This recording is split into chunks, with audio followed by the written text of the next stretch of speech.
Nós temos o prazer de receber o ex-ministro José Dirceu para um programa especial aqui no UOL. Oi, ministro, muito boa noite, seja muito bem-vindo. Boa noite, muito obrigado. O nosso entrevistado é uma das figuras mais emblemáticas da política brasileira contemporânea. José Dirceu de Oliveira e Silva é advogado, ex-ministro, ex-deputado e um dos fundadores do Partido dos Trabalhadores. Mineiro, nascido em Passa Quatro em 1946, começou cedo a trajetória política. Ainda estudante, já em São Paulo, nos anos 60, se envolveu ativamente no movimento estudantil e chegou a presidir a União Nacional dos Estudantes, a UNE. Em 1968, foi preso durante o Congresso da UNE em Biúna, tornando-se um dos símbolos da resistência estudantil contra a ditadura militar. No ano seguinte, foi exilado para o México após um acordo que trocou presos políticos pela libertação do embaixador americano Charles Elbrick. Durante o exílio, passou por Cuba, onde estudou e trabalhou. De volta ao Brasil, em 1975, viveu por anos na clandestinidade até ser beneficiado pela Lei da Anistia em 1979. Retornando à vida pública, foi um dos articuladores da criação do PT e anos mais tarde ocuparia cargos importantes, como deputado federal e ministro-chefe da Casa Civil do primeiro governo Lula. Sua carreira, no entanto, também foi marcada pelo escândalo do Mensalão, que levou à sua saída do governo. Em 2007, foi condenado pelo ex-juiz Sérgio Moro a 23 anos de prisão no âmbito da Operação Lava Jato. Mas em outubro de 2024, Dirceu teve todas as suas condenações anuladas pelo STF. Hoje, aos 79 anos, ele afirma que, por justiça, merece voltar a ser deputado. Ministro, muito obrigada pela sua presença aqui em Poder e Mercado. Eu queria conversar com o senhor sobre a questão da anistia, mas eu queria dar a essa discussão uma análise mais profunda. O que está acontecendo hoje em Brasília, essa movimentação toda dos atores, essa discussão em se conseguir uma anistia para Jair Bolsonaro e para os condenados do 8 de janeiro, ao mesmo tempo em que o julgamento ainda está acontecendo, o que essa movimentação das peças está nos sinalizando para 2026? Na verdade, a sucessão já começou, né? A eleição de 26 está sendo antecipada. Há muitas dúvidas, pelo menos da minha parte, que eles queiram mesmo anistia para Jair Bolsonaro. Acho que há um pouco de jogo de cena, há uma névoa, porque eles querem o Tarcísio Freitas como candidato. O mercado quer, e a União Brasil e o PP quer, o próprio PL, pelo menos uma parte. Eu não vejo que a anistia seja um objetivo com relação a tornar elegível o Bolsonaro. Vamos supor que o Bolsonaro se torne elegível. É o candidato que a direita brasileira, não o bolsonarismo, e o mercado, o empresariado, quer? Não. Eles dizem que quem derrota o Lula, isso tem que ser provado, é o Tarcísio Freitas, nosso governador aqui em São Paulo. E há uma questão grave, porque quem está impondo ao Brasil, através dos tarifaços, intervindo nos nossos assuntos internos, a anistia é um governo estrangeiro, o governo dos Estados Unidos, através da administração Trump. Tanto a anistia como uma pressão sobre o STF, inclusive tomando medida contra os ministros, com relação às Big Techs, o PIX e o próprio julgamento de Jair Bolsonaro. Em qualquer momento da história do Brasil, isso seria visto e é visto como traição nacional. Aliás, um crime gravíssimo na maioria dos países, inclusive dá pena de morte em muitos países. É um jogo de cena, mas ao mesmo tempo muito grave, porque eles não só querem absolver, porque atenuar a destruição do próprio parlamento, que a Câmara e o Senado foram destruídos, os deputados e senadores que votam pela anistia, é quase inacreditável. Atenuar a destruição do Palácio do Planalto e a destruição do próprio Supremo Tribunal Federal e o plano verde e amarelo e toda a conspiração político-militar que o Bolsonaro fez para implantar uma ditadura no Brasil, é gravíssimo, pensando que o Brasil já foi vítima de uma ditadura no Estado Novo e 21 anos de ditadura cívico-militar, 64 até 85, e de várias tentativas de golpe de Estado em 50, 55, 57, 61, inclusive o próprio impeachment da presidenta Dilma, que na prática foi um golpe jurídico parlamentar. Realmente eles têm maioria para aprovar, mas vai ter um custo político aprovar a anistia. A sociedade está olhando o Congresso Nacional. O Congresso Nacional, PEC da blindagem, emendas parlamentares impositivas com desvios, tentativa de anistiar, um golpe de Estado na prática. Isso vai ter um custo político eleitoral, porque o Brasil está mudando, o país não é o mesmo. O que está acontecendo no mundo, o que está acontecendo na relação com os Estados Unidos, o que o Trump está fazendo com o Brasil, essa tomada de consciência da sociedade brasileira sobre a desigualdade, a necessidade de cobrar imposto dos ricos, a tomada de consciência da própria juventude que não dá para trabalhar por R$ 1.800, 6 dias por semana, certo? Não perceber que o Brasil está mudando, eu acho que a direita está cometendo um erro grave. Mas o senhor disse que a movimentação pela anistia Bolsonaro é uma névoa que encobre o quê? Eu não tenho segurança que eles queiram mesmo Bolsonaro elegível. Não é isso que está acontecendo. Toda a pressão é para o Tarcísio ser candidato. Carla, por favor, querida. Perdão. Boa noite, ministro. Tudo bem? Noite. O senhor acha que é um oportunismo para convencer os eleitores dele a votarem no Tarcísio, mas não efetivamente um interesse em salvar o Bolsonaro? Esse é o dilema da direita brasileira. Eles não têm o voto sem o Bolsonaro, mas eles não querem o Bolsonaro como candidato.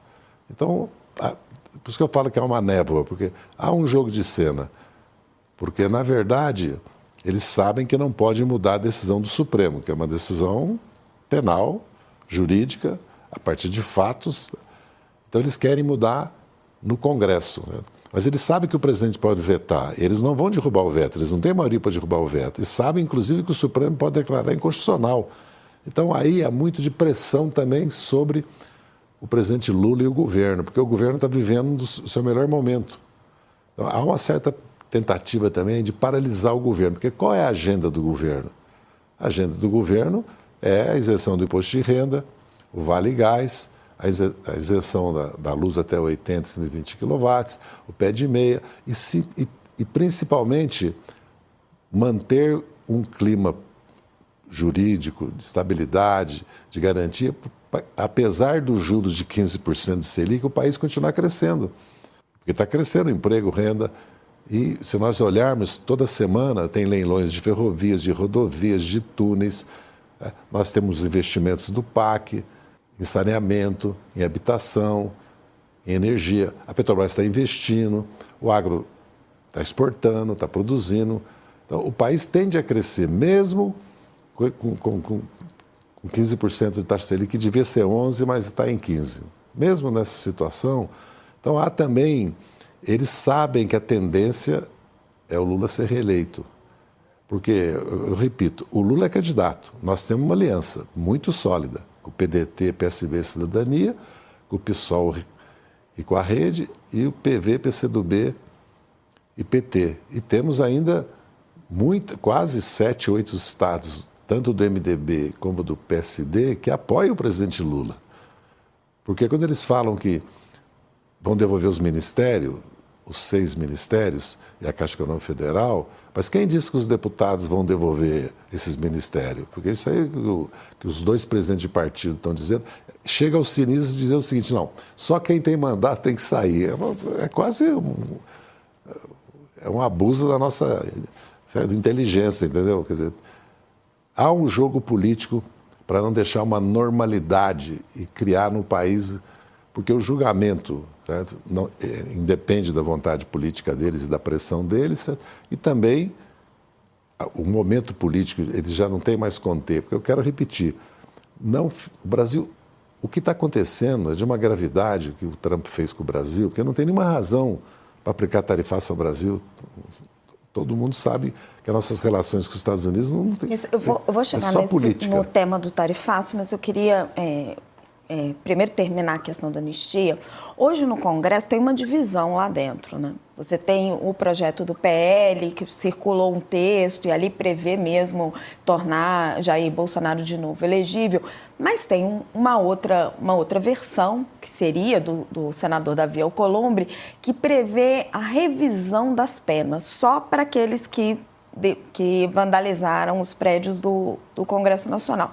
E tem muito advogado criminalista, inclusive advogado criminalista progressista, que diz que as penas foram excessivas. 17, 18 anos seria pena de criminoso, assassino, etc. Há uma necessidade de reduzir essas penas para esvaziar o pleito para uma anistia geral? Eu não vejo ligação entre a anistia e a dosimetria das penas, né? Porque eles vão... Como é que você vai... Então você vai pegar cada tipo criminal e reduzir as penas, que a lei diz. Que você não pode interferir na decisão do Poder Judiciário e falar, não, você deu 17 anos, é 12. Tem que fazer uma reforma do Código Penal. É isso. É possível? É. O Congresso tem efeito retroativo? Tem, porque beneficia. Certo? O Congresso tem poderes para isso? Tem. Mas não é essa a questão. Isso é uma questão lateral, né? A questão é a anistia para o Jair Bolsonaro e para os golpistas, né? Para os 32, vamos dizer assim, que encabeçaram a tentativa de golpe. Né? Que é possível, é. Agora, é necessário. Né? Cada caso é um caso, eu não tenho elementos para dizer isso. Eu, quando me condenaram a 40 anos de prisão, certo? Era completamente... Mas me condenaram para me obrigar a fazer delação, tinha um objetivo, né? O objetivo era outro. Todas as medidas que tomava-se na Lava Jato era assim, porque tanto é que quase cada 10 réus, ou investigado 8, fizeram delação. Tá? Mas no caso aí concreto, é uma tentativa de evitar um mal maior com o mal menor. Eu vejo assim, né? Já que nós não vai se aceitar uma anistia para Bolsonaro e para os golpistas, vamos aprovar atenuar a pena dos que participaram dos atos de vandalismo. Né? Não foi ato de vandalismo, foi destruição da Câmara, do Senado, do Palácio do Planalto. É de uma gravidade, porque amanhã se repete. O problema é esse. Certo? Não tomaram de assalto a mesa do Congresso. Aquilo ali, da Câmara dos Deputados, é algo inimaginável. Quer dizer, evitar que o presidente da Câmara dos Deputados acesse a sua cadeira para iniciar uma sessão e ficar por isso mesmo. Mas são 17 anos de cadeia, ministro. Não, sim, sim. Mas aí os advogados podem recorrer ao Supremo. E o Supremo pode rever as penas. Não, eles já foram julgados pelo Supremo. Sim, mas se o Congresso quer fazer essa mudança, vai mudar o Código Penal, porque não pode mudar a pena de cada um. Isso que eu estou falando. É uma questão que o Congresso pode analisar. Não estou dizendo que eu sou contra, entendeu? Na verdade, ninguém cumpre 17 anos, né? Porque no Brasil você tem um sexto do regime fechado, né? E depois você passa para o regime aberto, você tem dedução de pena, porque nós já tivemos 21 anos de ditadura impune, porque não houve... O que não pode é os generais e as autoridades constituídas que participaram serem anistiados, e o próprio Jair Bolsonaro. Essa questão dos participantes é uma questão que o Davi Alcolumbre está propondo, certo? Aí a maioria da Câmara e do Senado tem que decidir. Carla? Agora, ministro, eu queria fazer, na verdade, duas perguntas, né? A gente está falando da julgamento de militares. Isso é muito forte, né? Acho que é algo que a gente ainda não está tendo muita dimensão. Acho que de tanto que a gente não teve para o passado, a gente olhou para este momento achando que este dia nunca ia chegar. O senhor duvidou em algum momento? Como é que o senhor está vendo isso? É regozijo? É maturidade? Como é que a gente pode analisar este momento? É um momento histórico? Até o historiador Eduardo Bueno falou o julgamento do século. Não, é um momento histórico e é algo realmente inédito na nossa história, né?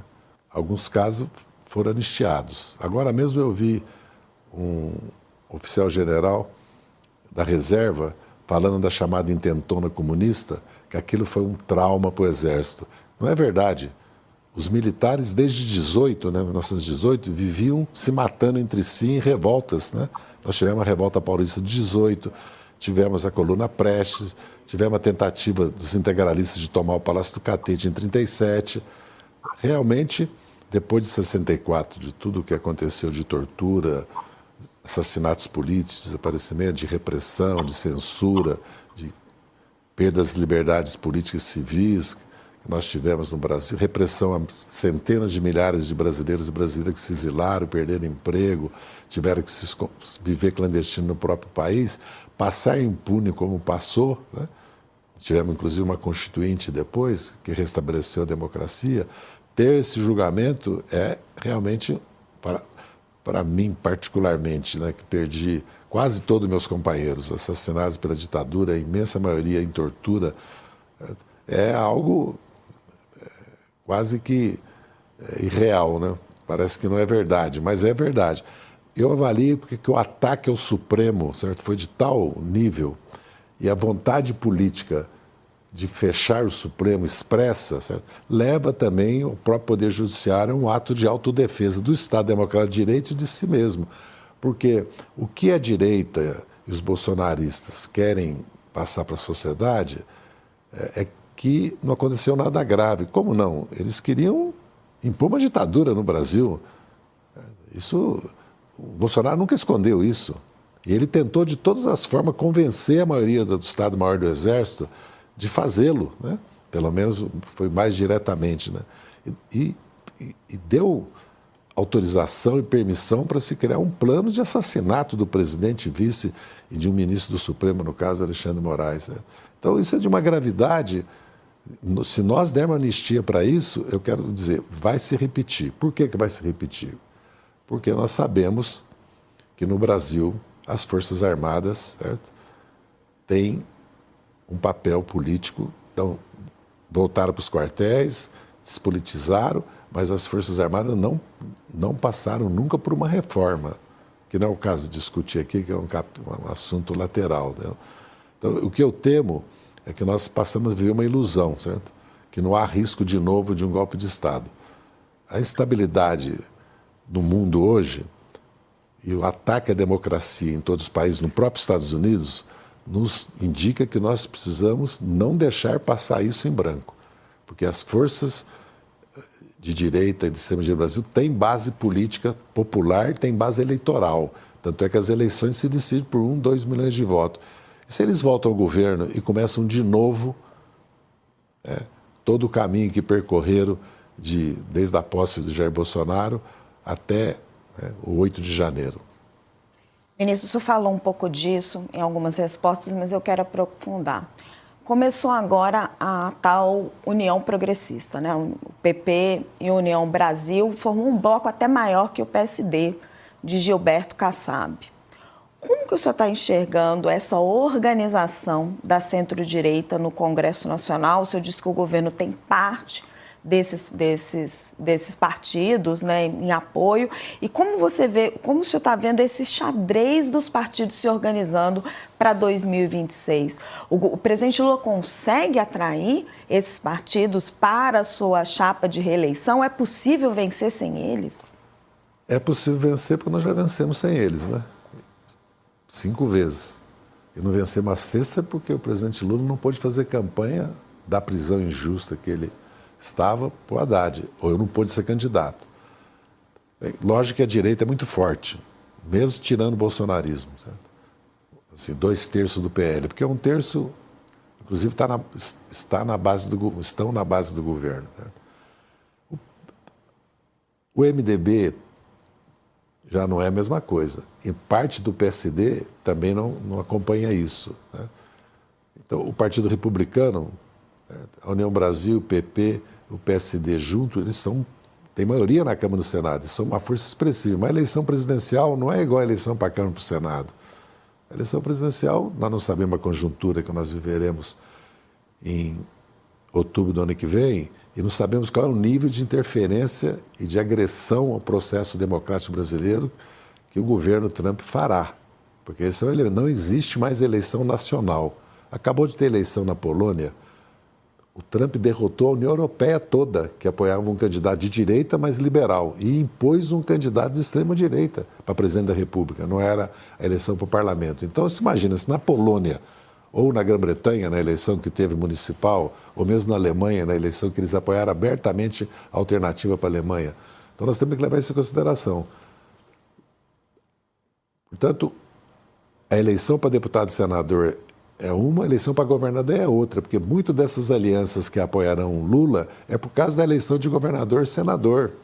Então, que eles são fortes, que eles têm força para disputar a eleição presidencial em condições de igualdade conosco, tem. Eu não estou subestimando. Agora, não é o que eles estão vendendo, que o Tarcísio é invencível, que eles unindo, eles vencem a eleição. Não é, isso não está... Eu não vejo assim. Até porque nós precisamos ver que conjuntura nós vamos estar vivendo internacional e mesmo econômica no Brasil no primeiro e segundo semestre. Aí vem a preocupação com juros altos, preocupação com risco de recessão e também porque nós não estamos parados, né? Quando o presidente Lula se preocupa com a economia do país e faz essas medidas para defender a nossa economia frente ao tarifaço, mas ele também está fazendo medidas para defender o bem-estar dos brasileiros e a economia popular, a isenção do imposto de renda, a isenção da luz, a questão do pé de meia, a questão do Vale Gás, mantendo os investimentos sociais. Não está parado, o governo não está parado. E há uma diferença nas redes também.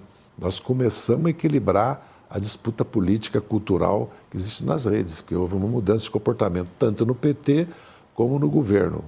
Então também, eu quero repetir, há uma mudança de estado de espírito na minha avaliação da sociedade brasileira. Ela vai ficar olhando o que o Trump está fazendo nos Estados Unidos. Não é o tarifaço, não é a Gaza, a guerra da Ucrânia, não. É o que ele está fazendo com a democracia nos Estados Unidos. Então ela vai perguntar para o Tarcísio, para os candidatos dele, o seguinte: vocês apoiam o que o Trump está fazendo nos Estados Unidos? Vocês vão fazer aqui no Brasil conosco? Vocês vão interferir nas universidades, na imprensa, na mídia, vocês vão, nos municípios, nos governadores, vocês vão querer... Porque nós não percebemos a gravidade de escola cívico-militar, a gravidade de liberação para ter arma. Nós sabemos como acaba isso, entendeu? Acaba infringindo a liberdade individual, os direitos civis e políticos que nós conquistamos em 88, que não é tradição do Brasil. A mulher só votou em 46, o analfabeto só em 88. Nós passamos metade da República em ditadura. Então nós temos que dar valor para a democracia. Só quem viveu em ditadura, como eu vivi, com 15, 16, 17 anos, não podia me manifestar, não podia participar de nada, nem a associação atlética eles fecharam, porque as pessoas têm que lembrar disso. Não é que fecharam o centro acadêmico, fecharam a associação atlética. Não podia fazer cineclube, não podia fazer feira de livro, porque as pessoas... perder a liberdade é uma coisa... né? Você não podia protestar. Hoje, você protesta onde você quiser no Brasil, sobre o que você quiser. Certo? Ninguém... né? Você entrou várias vezes em Trump e, como o senhor mesmo disse, não tem campanha mais nacional, né? Então eu vou para Trump, depois a gente volta para o Brasil. Ministro, o Trump parece ter se esquecido um pouco do Brasil porque foi para a Venezuela, né? Atacou um navio, disse que o navio transportava droga, colocou dinheiro ali, uma recompensa pelo Nicolás Maduro, disse que o Nicolás Maduro é um líder de um cartel de drogas. Todo esse contexto que ele coloca para a América Latina, qual que você acha que é o objetivo de Donald Trump em relação ao nosso continente? É o objetivo que ele tem no mundo, impor governos alinhados com o conservadorismo norte-americano e tema internacional conservador, que aliás o Eduardo Bolsonaro é um dos líderes, né, que está lá a serviço do governo estrangeiro. Ele tem que perder a nacionalidade brasileira. Ele tem que perder o mandato, não, tem que perder a nacionalidade, porque ele está a serviço de um governo estrangeiro. É só ler nossa Constituição, isso é proibido. Então, o Trump não é só com relação à Venezuela, né? Com relação a todos os países, ele vai procurar apoiar e destabilizar governos e procurar impor um pouco a nova ordem que ele pretende impor no mundo, que ele está tentando impor em países da Europa, né? Não é só... Imagina aqui no Brasil. E há um problema também, o mundo está mudando. E o centro do mundo também está mudando para a Ásia. Essa questão dos BRICS, essa questão do poder. Pensa bem, sabe que é uma aliança entre a China, a Rússia e a Índia? É uma coisa... Porque vamos olhar a Europa. A Europa tinha 3 condicionantes. O guarda-chuva nuclear americano, que a Europa não confia mais. Primeiro. Segundo, a energia barata russa, que ela não tem mais. E o mercado chinês, que os americanos querem que ela não aceite um acordo com a Ásia e com a China. Os Estados Unidos olha a Groenlândia, o Canadá e a América Central e do Sul como um espaço geopolítico. Nem a Europa está olhando, porque a Europa acabou de fazer um acordo com o Mercosul, entendeu? E nem os países do Golfo, como Emirates, outros estão olhando, porque eles querem fazer um acordo. Quer dizer, o mundo está mudando rapidamente. Essa reação do Trump, que vai ter consequências internas nos Estados Unidos, a pergunta que eu faço é a seguinte: o Trump vai ganhar a eleição intermediária de novembro do ano que vem nos Estados Unidos? Ele vai ter maioria nos Estados Unidos para continuar essa política dele?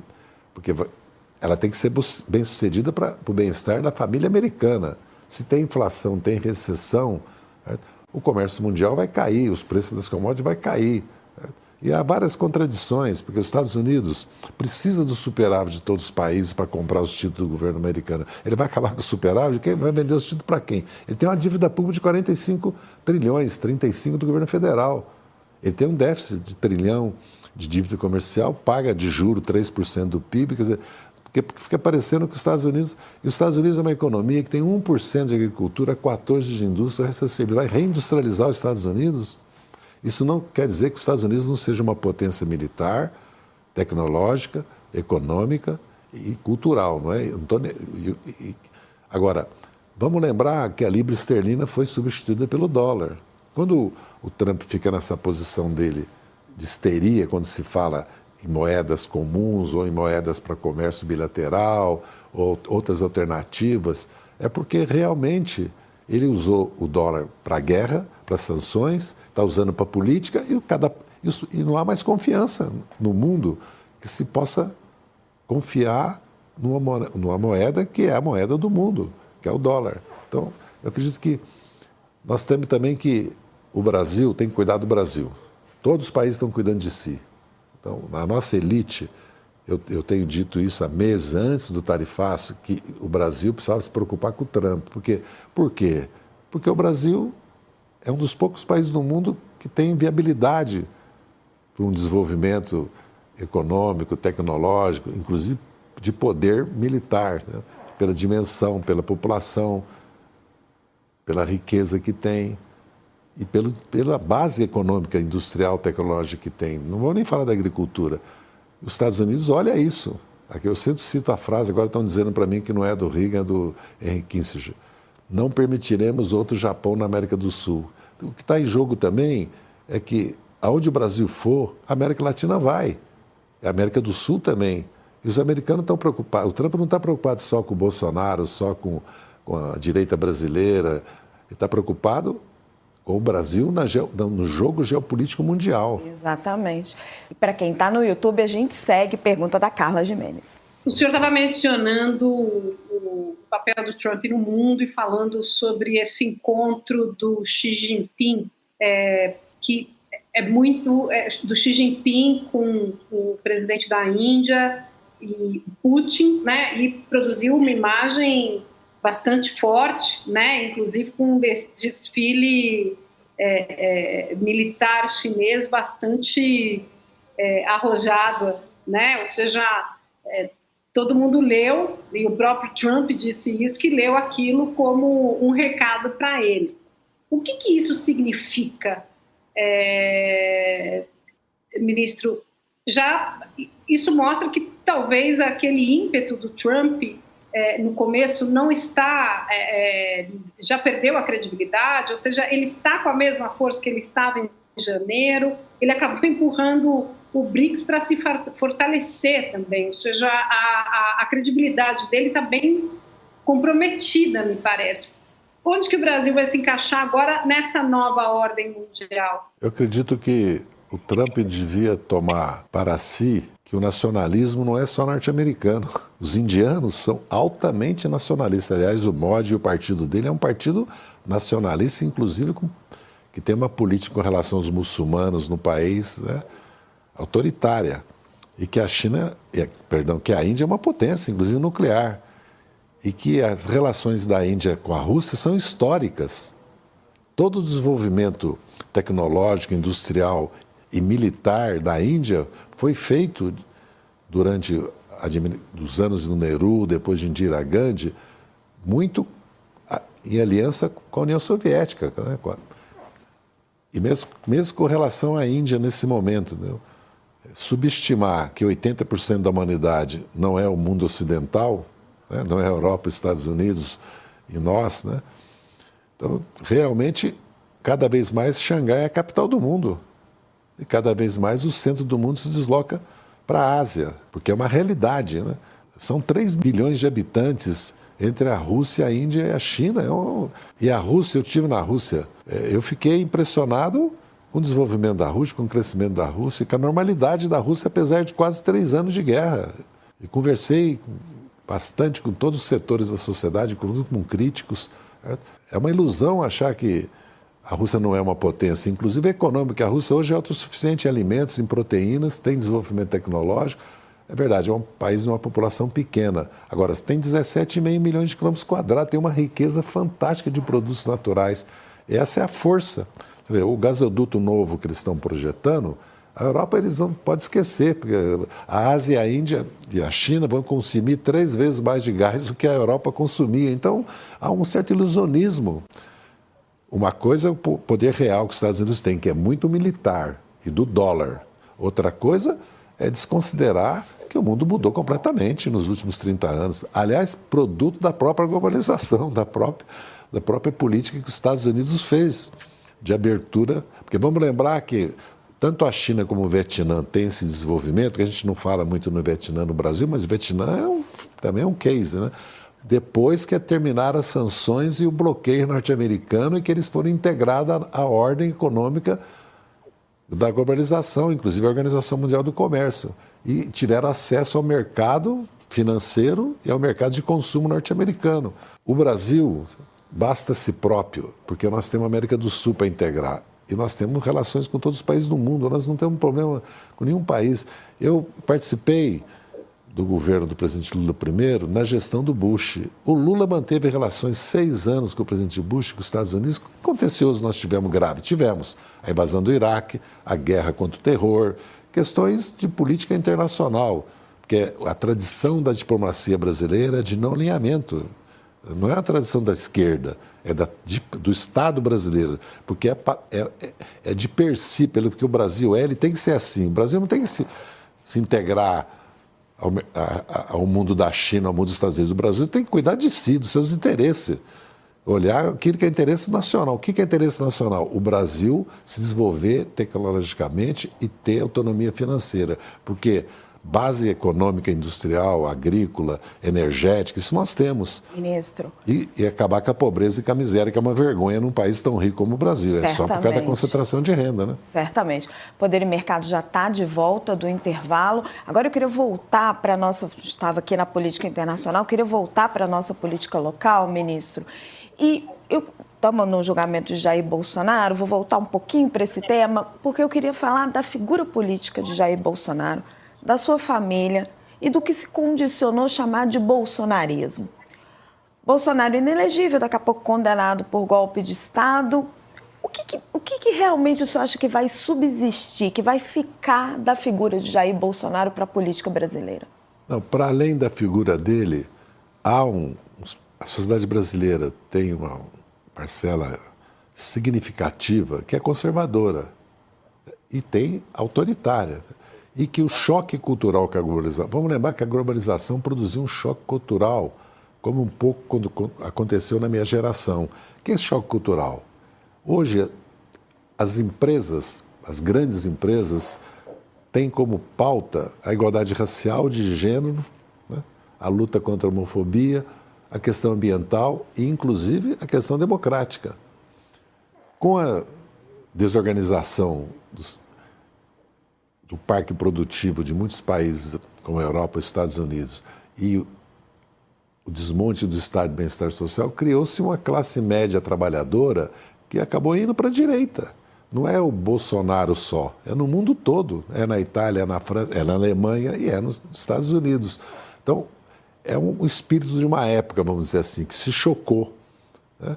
Porque o tradicionalismo moral, né, dos valores de grande parte da sociedade não aceitou esse avanço que houve, porque se pensar o avanço que houve é muito grande. Hoje as empresas têm compliance para saber se está tendo igualdade racial, de gênero, isso que se chama identitário. E depois tem o problema da desigualdade, o problema da insatisfação e a coisa... Aí veio também a ideologia que foi se criando de extrema-direita. Então, eu acredito que o bolsonarismo sobrevive, com ou sem Bolsonaro. E o conservadorismo também no Brasil é muito forte. Vamos lembrar que São Paulo teve o ademarismo, o janismo, nós não podemos esquecer isso, que foi muito forte aqui. Então, não é uma questão... O malufismo, que eram tudo... Tirando o Jânio, que tinha um pouco outras características, né?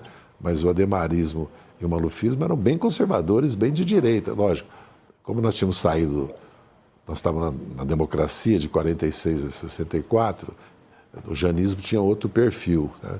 E o malufismo não, o malufismo já vinha reivindicando a ditadura. E houve também um fenômeno, como nós de 13 a 19 praticamente fomos impedidos de fazer política, vamos simplificar assim, eles ocuparam esse território, essa disputa política e cultural. Avançaram muito na sociedade brasileira, porque o principal partido é o PT, e o PT ficou muito restringido. Perdeu muita força, muito território, muitos dirigentes, muita organização. E não pôde fazer uma disputa, porque a consciência vai se formando conforme as ideias entram em debate, como é que as experiências políticas... Ministro, como é que o senhor avalia Tarcísio de Freitas hoje, vamos supor que seja ele, como político e como herdeiro desse conservadorismo que o senhor está falando? Ele não se coloca como candidato, mas se movimenta como? E está fazendo toda essa articulação, etc. Como que o senhor avalia a figura dele hoje? Ele é governador de São Paulo. O povo paulista o elegeu. Eu o respeito por isso. Agora, ele não existe. Quem é o Tarcísio? O Tarcísio foi vereador, foi prefeito, foi deputado, foi líder. Dentro das Forças Armadas ele era um líder. Ele era um assessor. Ele foi colocado para ser o candidato e o eleitorado conservador votou nele porque também não tinha Mas muito... Bolsonaro também é uma figura inexpressiva, folclórica, sim, né, sim. ministro? Mas por isso mesmo, está piorando, né? Jânio, Collor, Bolsonaro, a direita brasileira hoje não tem um líder orgânico, não tem um líder empresarial, político, não tem uma coalizão política empresarial que governa o país. Existe essa coalizão, mas eles apelaram para o Bolsonaro para nos derrotar. E o Tarcísio é uma ficção, gente. Eles não têm ninguém para pôr, não tem um governador de estado, não tem um ex-ministro, não tem um deputado, um senador para colocar um presidente da República, não. É o Tarcísio. Por isso que ele precisa do Bolsonaro, porque ele mesmo não tem força nenhuma. O Tarcísio, como líder, não tem força. Como, assim, base eleitoral de Tarcísio Freire, não tem o tarcisismo, vamos dizer assim. Lógico que isso não se forma, como o Lula e o Bolsonaro se formaram durante décadas, né? São lideranças totalmente diferentes. Eu não vejo que o Tarcísio vai liderar. Ele está sendo escolhido legitimamente, eu não quero desqualificá-lo, por forças políticas empresariais que veem nele por governar São Paulo e ter um eleitorado conservador grande em São Paulo, porque são, vamos supor, 30 milhões de eleitores, ele pode ter 20 milhões de eleitores de São Paulo, ou 15 milhões, que ele possa vencer o Lula. Porque eles não têm outro também para vencer o Lula, não vai ser o Caiado Zema. A hipótese do Ratinho Júnior ser um candidato, se o Tarcísio não for, ele vai ter que passar e ir para o segundo turno, né? Vai ter que ter voto para ir para o segundo turno. Eu não vejo que o Tarcísio seja uma grande liderança que vai conduzir o bolsonarismo. Quem está conduzindo o Tarcísio são as forças políticas do agro, do sistema financeiro, legitimamente, eu não estou querendo desqualificar, que veem nele para fazer o quê? Privatizar a Petrobras, os bancos públicos, ele falou em Nova York, tirar a vinculação do salário mínimo com a Previdência, tirar os pisos salariais e fazer a Previdência privada. Isso é programa para uma potência como o Brasil, isso é um projeto nacional para o Brasil, desmontar o que sobrou do Estado de Bem-Estar Social da Constituição de 88 e vai fazer o quê com o povo brasileiro? Eles acham que o Brasil vai crescer por causa disso? Esse é o debate político que nós queremos fazer na eleição agora de 2026. Que Brasil nós vamos ter? É um Brasil democrático, um Brasil civilizado, é um Brasil que todo mundo vai ter arma, um Brasil que as crianças vão receber educação militar? Nós vamos regredir para isso? Educar as crianças na disciplina militar? Esse é o futuro do Brasil? É uma pobreza que a nossa... E o que eles propõem para a economia brasileira? Fazer uma revolução tecnológica, fazer uma revolução educacional, desconcentrar a renda, fazer um mínimo de reforma tributária da OCDE, trazer a estrutura da OCDE para o Brasil crescer, reduzir o juros, o Brasil crescer, o Brasil tem tudo para crescer. É um crime contra o país que está acontecendo, que nós estamos vivendo nesse momento histórico. Porque eu quero repetir, cada país do mundo está cuidando de si, é uma ilusão achar que alguém vai cuidar de nós. Ou nós tomamos na mão nosso destino, ou nós vamos fazer uma fazenda moderna, que vai produzir alimentos, minerais, porque turismo, nós já temos, né, os 50 milhões de brasileiros que fazem turismo, estão precisando de turismo. Aliás, o turismo externo virou um problema para a Europa, né? É uma tragédia que está acontecendo. Então, esse é o debate. Carla? Ministro, o senhor está colocando esse crescimento, que é um fenômeno, sim, mundial, né? Ou seja, de uma ultradireita mais radical, mais raivosa, que atraiu uma massa de eleitores aí, que beneficiou figuras como mais conservadoras, como o presidente Jair Bolsonaro. O que falta para que este campo democrático, eu não entro nem no que é esquerda, no que é progressista, mas o campo democrático, de defesa da democracia, não consegue furar esse bloqueio para esse debate, para convencer. Muito embora eu também, dentro do que o senhor está falando, que o Brasil está mudando, que o mundo está mudando muito rápido, tenho a impressão de que as redes sociais encurtam ciclos pendulares, né? Ou seja, a gente está vendo, como o senhor mesmo vê, o senhor mesmo citou, a gente olha o que está acontecendo nos Estados Unidos e fala, meu Deus, a gente vai passar, estes são os aliados deste político, afinal de contas, 55% das pessoas são contra a anistia, né? Ou seja, não querem anistia para 8 de janeiro, só 35% apoiam. Não é um número desprezível, é mais do que 50%. Eu acredito que a sociedade brasileira, ela é progressista, democrática, porque se nós olhar a história do Brasil, nós derrotamos a ditadura em 65 em Minas e no Rio. Por isso que ela acabou com eleições, fechou os partidos, impôs a censura, reprimiu qualquer luta social. O MDB em 74 elegeu 16 de 21 senadores, logo depois do AI-5, quer dizer, 5 anos depois do AI-5. E elegeu 45% da Câmara. E nunca mais ganharam a eleição. E nós demos maioria para o MDB na Câmara e no Senado, na Constituinte. E depois o PT venceu com aliados, inclusive uma aliança mais ampla que a centro-esquerda, agora em 2002, 5 eleições. Então não é um país... O Brasil tem uma base conservadora de direita. É verdade, elegeu também o Jana, elegeu o Collor, elegeu o próprio Bolsonaro.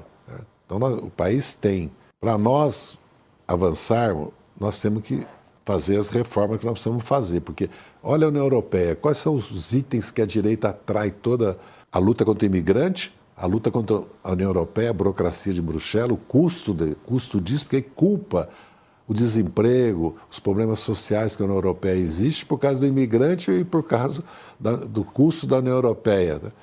No caso do Brasil, a democracia tem que se realizar como democracia social também.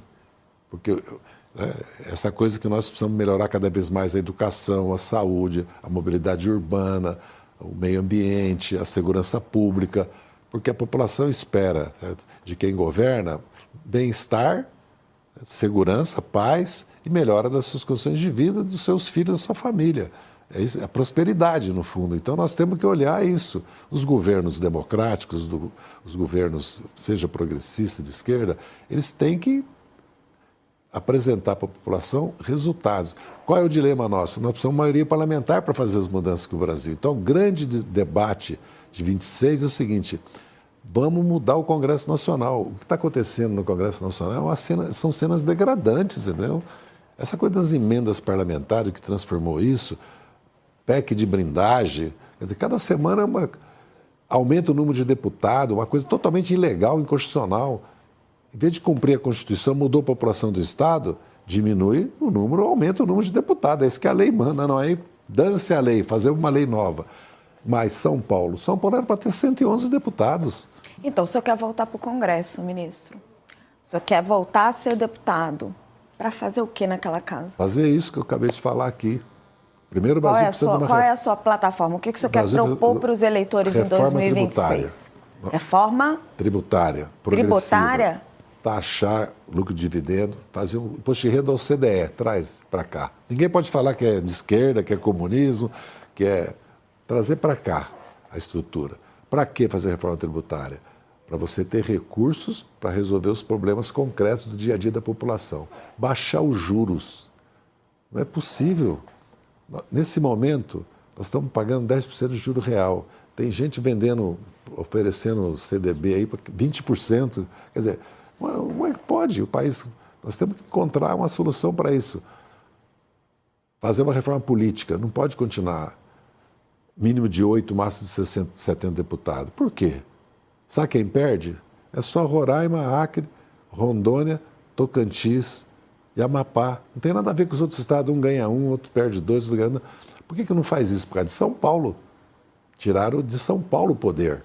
E tiraram de setores mais avançados, inclusive em determinados momentos históricos, que, por exemplo, o PT de São Paulo, quando o Lula foi eleito, se fosse, como é em todo o mundo, diretamente proporcional à população, nós teríamos quase, em vez de a força que nós tínhamos de 130 deputados, quase 200, mudaria completamente o primeiro governo do Lula. Fazer a reforma política para o eleitor votar na lista partidária, em partido e não em nome, que isso é só existe no Brasil também, esse voto nominal. Fidelidade partidária. Tá? E essa questão orçamentária de emendas parlamentares, isso é uma deformação. Mas eles transformaram isso como se fosse um atentado à democracia, fosse um atentado ao parlamento, você investigar e querer saber qual é o destino das emendas. Que é isso que o Poder Judiciário, certo? E o próprio Executivo quer. Então é preciso que... E mais, não pode eleger um presidente da República sem uma base parlamentar para ele, porque vira essa contradição. Agora, nós temos que discutir, debater isso com a sociedade. Você vai votar, vote no candidato a presidente, vote nos partidos que apoiam ele, para ele ter maioria, para ele poder fazer um programa. Se você está elegendo ele para fazer um programa, depois ele não pode fazer porque o parlamento não existe. Então, como a nossa democracia é muito jovem, né, de 88 até hoje, nós precisamos discutir mais essa questão da desigualdade, da concentração de renda no Brasil, por que um país tão rico tem pobreza, e aí começar a discutir as questões, o que nós vamos fazer com a Amazônia, com o meio ambiente, não? Por que o Brasil precisa de uma revolução educacional, porque mudou completamente a tecnologia, o mercado de trabalho está mudando, a cultura está mudando, o que nós vamos fazer para o Brasil ter? As Forças Armadas brasileiras, nós precisamos de Forças Armadas poderosas, modernas e desenvolvidas tecnologicamente, mas elas precisam sair da política, não é só voltar para os quartéis e ser a partidária, sair da política. Então a educação nas Forças Armadas tem que ser educação nacional, não pode ser uma educação que eles decidem. Certo? O acesso e a promoção nas Forças Armadas não pode ter uma porta de entrada só, porque os militares não podem ser uma casta à parte na sociedade. Hospitais próprios, escolas próprias, vilas militares, previdência própria, educação própria. Isso está certo? Isso é ser contra as Forças Armadas? Não. É querer as Forças Armadas republicanas, dentro da Constituição. São discussões difíceis, mas precisa fazer, para não repetir o passado. Repetir o passado. Ministro, eu quero falar do PT. Toda vez que a gente pergunta para o senhor quem é o sucessor do Lula, o senhor diz que é o próprio PT. Mas a minha dúvida é, não está na hora de começar a escolher nomes para grudar na cabeça das pessoas? Para as pessoas conseguirem começar a associar, realmente formar esses sucessores na nova geração? Bem, não surge um sucessor do Lula produzido por nós. Eles têm que conquistar isso, eles têm que fazer valer o papel deles para eles ganharem liderança. O Lula, eu tenho experiência, não é verdade que o Lula não deixa lideranças projetar, tanto na CUT... A sensação que dá é que na sombra dele não cresce nem mato, não ministro. Não é verdade. Eu sou testemunha. Eu jamais seria presidente do PT se o Lula não tivesse me apoiado quando eu fui eleito. Eu fui o primeiro presidente eleito. Ninguém tinha sido eleito presidente do PT, tinha sido assumido 6 meses, 1 ano. O Lula me apoiou. Quer dizer, o Lula não atendia as lideranças quando ligava para ele. Você está ligando para a pessoa errada. O presidente do PT é o Zé Dirceu. Eu tenho experiência própria. Ele nomeou 3 governadores e ministros. O orçamento do Ministério do Desenvolvimento Social, eu não sei se dá 300 bilhões. O orçamento do Ministério da Educação, 200 bilhões. Na saúde, 200. Ele nomeou o Rui, chefe da Casa Civil. Ele colocou 3 ex-governadores em posto-chave. Eles têm que se virar lideranças nacionais. Nós temos governadores no Ceará, no Piauí, no Rio Grande do Norte, na Bahia, eles têm, né, como existem lideranças no parlamento, tem que ocupar o espaço da sociedade, entendeu? O Lula não pode, ele nem vai criar e nem pode ser artificial. Agora, sem o PT não adianta ter um sucessor para o Lula. Isso aí o Lula, a preocupação do Lula nesses últimos meses foi totalmente, vamos mudar o PT.